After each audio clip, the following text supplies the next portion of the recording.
Kemudian kalau tadi saya sampaikan salah satu bukunya Dr. Abdul Halim Uwais tentang masalah At-Takatsur Al-Madi wa Atharuhu fi Suqutil Andalus. Itu buku artinya adalah berlomba menumpuk harta dan dampaknya bagi kejatuhan Andalus.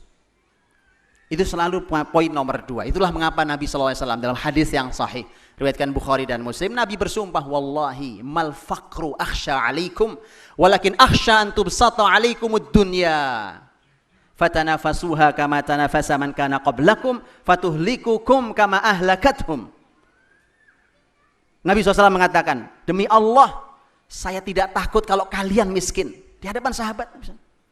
Yang saya takut dibuka dunia di hadapan kalian, kemudian kalian berlomba untuk mendapatkan dunia, sebagaimana orang sebelum kalian berlomba mendapatkan dunia, dan kalian hancur oleh dunia, sebagaimana dulu mereka pun hancur oleh dunia. Berlomba dalam masalah harta. Hadirin dirahmati Allah, saya bacakan satu surat. Ini masih diabadikan suratnya di dalam arsip di Spanyol hari ini. Ini ketika terjadi pengkhianatan penyerahan kota Granada. Perlu teman-teman ketahui bahwa Andalus itu kota terakhir yang dimiliki adalah kota Granada. Inilah kota yang bertahan 250 tahun saat seluruh kota Andalus sudah jatuh ke tangan kerajaan Kristen Kastil dari utara yang bergabung dengan Aragon dengan pernikahannya Fernando dan Isabella. Tapi kemudian menjadi masalah adalah Granada itu bukan menyerah karena diserbu perang besar, bukan, tapi pengkhianatan. Pengkhianatan itu diskenario-kan oleh 3 orang plus 1 pemimpin tertingginya, pemimpin muslimin saat itu. 3 orang, nanti akan kita bahas di belakang ada pembahasannya. 2 orang adalah seorang menteri dan 1 ahli fikih, ahli ilmu. 1 ini, jadi 3 orang ini yang ngasih dalil 1, yang 2 ini merekalah yang merencanakan pengkhianatan. Saya bacakan surat, ini langsung bahasa Indonesia ya. Surat ini ditulis oleh 1 dari 2 menteri, ada namanya Abul Qasim Al-Malih, ada namanya Yusuf bin Kamasyah, kalau ini Al-Faqih Al-Baqini. Ini suratnya Yusuf bin Abul Qasim Al-Malih, ini menteri pengkhianat yang mengirim surat kepada si Raja Fernando dan Ratu Isabella, surat yang menunjukkan bahwa dia memang bermain di balik layar walaupun masyarakat muslim tidak tahu. Dia mengatakan, saya bersumpah demi Allah dan demi syariat bahwa jika saya mampu memikul Granada di pundak saya, pasti akan saya bawa ke tuan-tuan yang mulia. Ini keinginan saya. Allah akan membinasakan saya jika saya berdusta. Sebagaimana saya berharap dari Allah, urusan ini berakhir dengan baik. Terbebas dari kaum gila itu. Lihat, bayangkan. Siapa yang dimaksud kaum gila? Yang dimaksud kaum gila adalah masyarakat muslim, mujahid, masyarakat yang punya iman, yang menolak Granada diserahkan kepada Kristen. Itu yang oleh Abul Qasim Al-Malih disebut orang gila.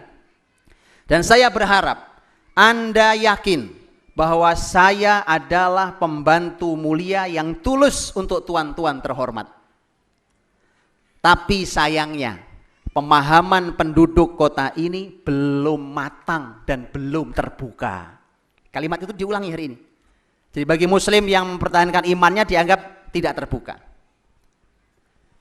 Inilah salah satu bentuk, dan faktornya apa? Faktornya murni hanya karena ingin urusan dunia. Masing-masing ingin pertahankan. Andalus tidak pecah menjadi lebih dari 20 negara kecil. Ad-Duwailan.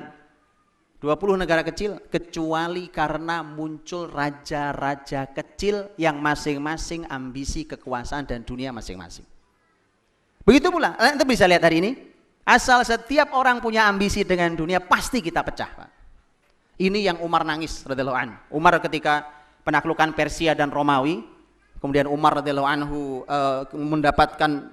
didatangkan banyak sekali perhiasan, harta, emas, perak, dimasukkan, diperlihatkan di Masjid Nabawi. Umar nangis. Sampai ada orang berkata, kenapa nangis Umar? Kenapa kita tidak bersyukur? Bukankah ini yang dijanjikan Nabi? Inilah kemenangan itu. Kalimat Umar, perhatikan. Umar mengatakan, wallahi, demi Allah, karena inilah kalian bertikai. Karena ini kalian akan berantem, Pak. Baik. Ada berikutnya adalah ada ulama, Pak. Ulama yang tidak punya peran malah jahat. Penyebab kejatuhan, Pak. Ulama artinya maksud saya bukan ulama yang takut pada Allah, tetapi adalah mereka yang punya ilmu agama banyak. Yang tadi saya sampaikan, Al-Faqih Al-Baqini itulah yang menjual Andalus. Dialah yang memberikan dukungan-dukungan itu.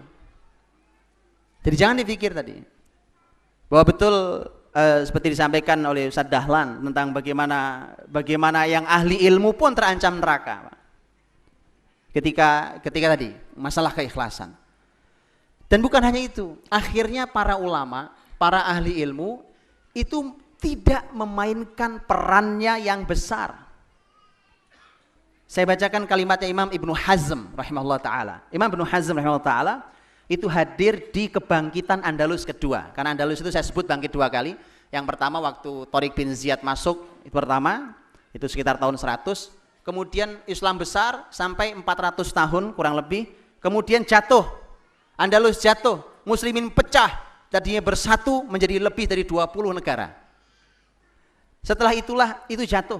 Dan tokoh-tokoh yang membangkitkan kembali, naik kembali, itu diantaranya adalah Imam Ibnu Hazm rahimahullah ta'ala. Imam Ibnu Hazm rahimahullah ta'ala, lihat kalimat ini untuk kita semua para ahli ilmu, untuk penuntut ilmu. Beliau mengatakan, cara kita lepas dari fitnah yang menimpa Andalus adalah menahan lisan. Tahan lisan. Kalau mau bangkit, tahan lisan. Ini kalimat beliau. Karena beliau yang membangkitkan Andalus nantinya. Ada Imam Ibnu Hazm, ada Abul Walid Al-Baji, kemudian ada Ibnu Abdil Bar rahimahullah ta'ala. Inilah tiga tokoh di balik kebangkitan Andalus hingga Andalus masih bisa bangkit 400 tahun berikutnya. Memimpin Andalus. Ini tiga tokoh besarnya. Ditambah nanti pemimpin besar dari Maroko yang bernama Yusuf bin Tashfin. Dia mengatakan bahwa tahan lisan untuk kita lepas dari semua fitnah yang hadir hari ini di Andalus ini. Kecuali dari satu hal. Dari amar ma'ruf dan nahi mungkar. Jangan tahan lisan kalian kalau amar ma'ruf nahi mungkar. Keluarkan lisan kalian. Tapi kata beliau, sangat disayangkan. Banyak penuntut ilmu yang tidak menahan dirinya dari apapun. Selalu keluarkan kalimat. Tapi justru mereka menahan diri dari amar ma'ruf nahi mungkar. Terbalik. Kalau beliau mengatakan, kalau setiap orang yang menolak dengan hatinya berkumpul di sini, menolak dengan hatinya, artinya menolak semua kekalahan, kejatuhan ini, menolak Kristen itu, karena waktu itu mereka berhadapan dengan Kristen. Kalau berkumpul di sini semua, mereka tak mampu mengalahkan kita. Imam Ibnu Hazm rahimahullah ta'ala. Ini kesedihan beliau. Abul Walid Al-Baji rahimahullah ta'ala, salah satu ulama besar yang juga bersama beliau menghadirkan, itu belajarnya di timur, Pak. Jadi belajar dulu sekolahnya di timur, karena Islam besar di timur, di Baghdad dan Syam segala macam.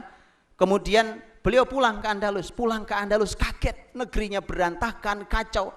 Disitulah kemudian dia memulai, bahkan memberikan amar ma'ruf nahi mungkar kepada semua raja-raja kecil yang sudah menguasai, sudah memecah Andalus menjadi puluhan kota itu.